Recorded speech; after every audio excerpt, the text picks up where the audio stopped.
Assalamualaikum warahmatullahi wabarakatuh. Kami dari kelompok 3. Perkenalkan, nama saya Farid Muhammad Akbar. Nama saya Arin Isyaria Maharani. Saya Hasmita Nusapitra Ramadianti. Saya Rina. Yang pertama kita akan membahas tentang hidrostatika. Hidrostatika itu adalah cabang dari hidrolika yang mempelajari tentang fluida yang tidak mengalir atau tidak bergerak atau statik. Suatu benda yang berada dalam zat cair diam akan mengalami gaya-gaya yang ditimbulkan oleh tekanan zat cair. Tekanan tersebut bekerja tegak lurus pada permukaan benda. Selain itu, tekanan yang bekerja pada suatu titik adalah sama dalam segala arah. Kemudian tekanan. Tekanan diartikan sebagai gaya persatuan luas, di mana arah gaya tegak lurus dengan luas permukaan. Tekanan dinyatakan dengan persamaan P sama dengan F per A, yang di mana P sama dengan tekanan, F sama dengan gaya, dan A sama dengan luas permukaan. Untuk satuan gaya adalah Newton, dan satuan luas adalah meter persegi atau meter kuadrat. Karena tekanan adalah gaya persatuan luas, maka satuan tekanan adalah N per M kuadrat. Nama lain dari N per M kuadrat adalah Pascal. Satuan tekanan sering digunakan untuk mengukur kekuatan dari suatu cairan atau gas. Ini rumus dari tekanan yang tadi sebelumnya dijelaskan di slide sebelumnya. Kemudian, tekanan pada suatu titik. Tekanan pada suatu titik di sebuah bidang permukaan didefinisikan sebagai perbandingan antara gaya normal terhadap luas permukaan, sedemikian hingga luasan permukaan tersebut mendekati nol, selalu bekerja normal terhadap permukaan dan diukur dalam N per M kuadrat atau Pascal atau bar. Tekanan pada sebuah titik di dalam sebuah fluida atau zat cair diam adalah sama di semua arah, tidak tergantung terhadap orientasi permukaan di sekitar titik tersebut. Suatu bidang yang berada dalam zat cair diam mengalami tekanan yang bekerja tegak lurus pada bidang tersebut. Selanjutnya, distribusi tekanan. Distribusi tekanan hidrostatis. Pada fluida statis, percepatan dan tegangan geser sama dengan 0. Dalam kurung A sama dengan 0, Fx sama dengan 0. Sehingga V vektor dikali P sama dengan rho dikali G vektor. Arah gradien tekanan akan selalu tegak lurus permukaan bertekanan konstan. Arah gradien tekanan adalah searah gravitasi lokal G vektor sama dengan min G dikali K vektor.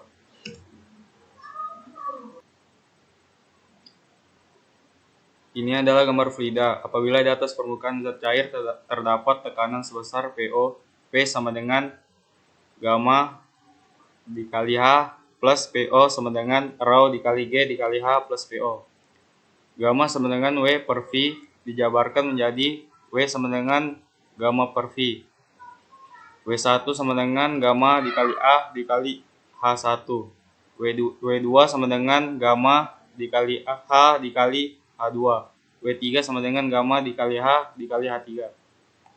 Ada juga rumus P sama dengan F per A sama dengan W per A sama dengan gamma A dikali H per A.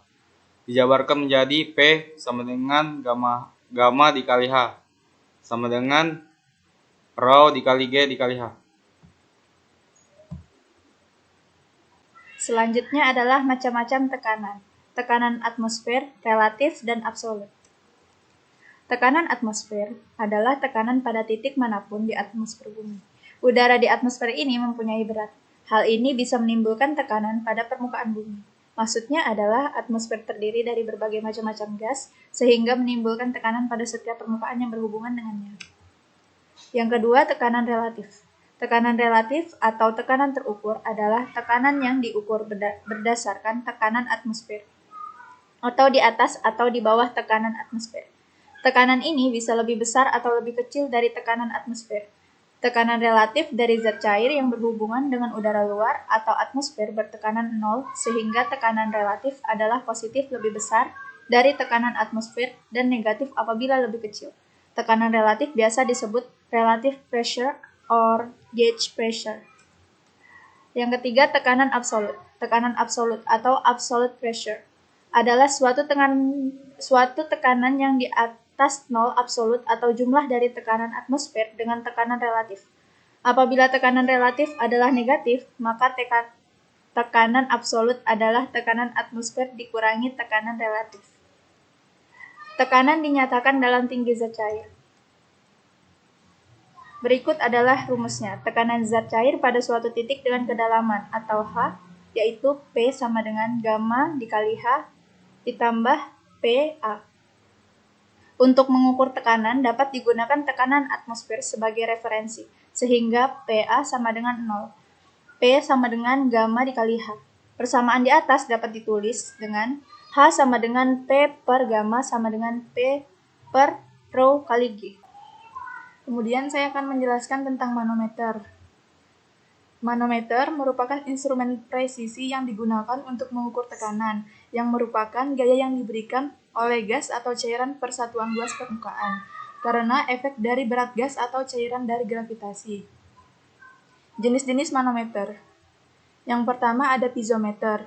Piezometer adalah alat yang bisa dipakai untuk memahami nilai desakan air pori di kedalaman yang tertentu, yang sekaligus bisa diperluas untuk memahami tinggi depan air tanah. Kegunaan piezometer. Yang pertama, mengetahui keadaan awal pada nilai desakan air pori, ataupun elevasi muka air tanah.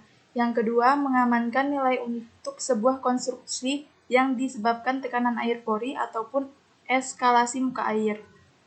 Yang ketiga, menebak stabilitas kemiringan. Yang keempat, mampu digunakan untuk merancang power lateral bumi. Yang terakhir, memantau kinerja sistem terhadap tekanan air maupun muka air tanah.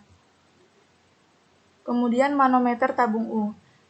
Manometer ini terdiri dari tabung yang berbentuk U dan di dalamnya berisi cairan manometrik. Kemudian manometer tabung U diferensial.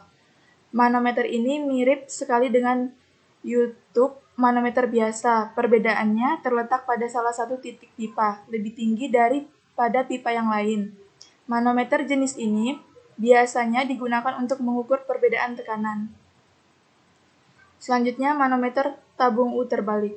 Digunakan untuk mengukur perbedaan tekanan fluida yang sangat kecil dan hanya untuk mengukur tekanan vakum. Manometer YouTube terbalik digunakan untuk mengukur perbedaan tekanan yang sangat kecil dalam cairan. YouTube terbalik yang mengandung cairan ringan yang sering digunakan untuk mengamati perbedaan tekanan rendah antara dua titik di mana akurasi lebih tinggi diperlukan. Jenis manometer ini biasanya terdiri dari asosiasi udara pada jenis cair monometrik. Kemudian manometer mikro merupakan manometer modifikasi dari jenis yang sebelumnya. Manometrik jenis